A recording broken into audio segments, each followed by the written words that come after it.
in plain view. It's like a second grader playing hide and seek. You're bigger than the coffee table, bud. I can see your feet, hands, full face, and you're giggling very loudly. You didn't do a good job at hiding. And some of those pushing these bills, like this state representative from Georgia, even argue that if a law does make it harder to vote, that's not necessarily a bad thing.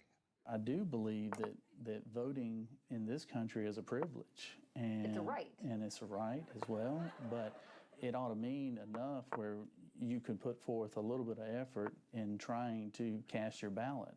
Okay, except something can't be a right and a privilege that you need to work for, because those are two completely different things. For instance, it is a right for Brandon Caruso to imagine what hot, tawdry sex with the Wheel of Fortune would be like, to imagine climbing on top of it and taking her all in, to think about the crowd watching him. Yeah, that's right, the studio audience is there, and they're rooting for him because he did it. Brandon finally did it.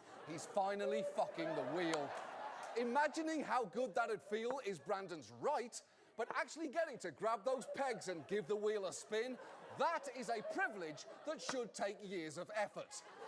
And look, none of this is anything new. Republicans have been pushing restrictive voting laws for years. Back in 2013, North Carolina crafted a law that made it so the only acceptable forms of voter ID were the ones disproportionately used by white people in a bill a federal appeals court later said targeted African-American voters with almost surgical precision, which has to be the second worst context in which to hear that phrase, topped only by surgery.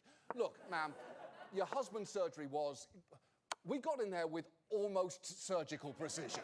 My team's not 100% yet, but we were really close on this one.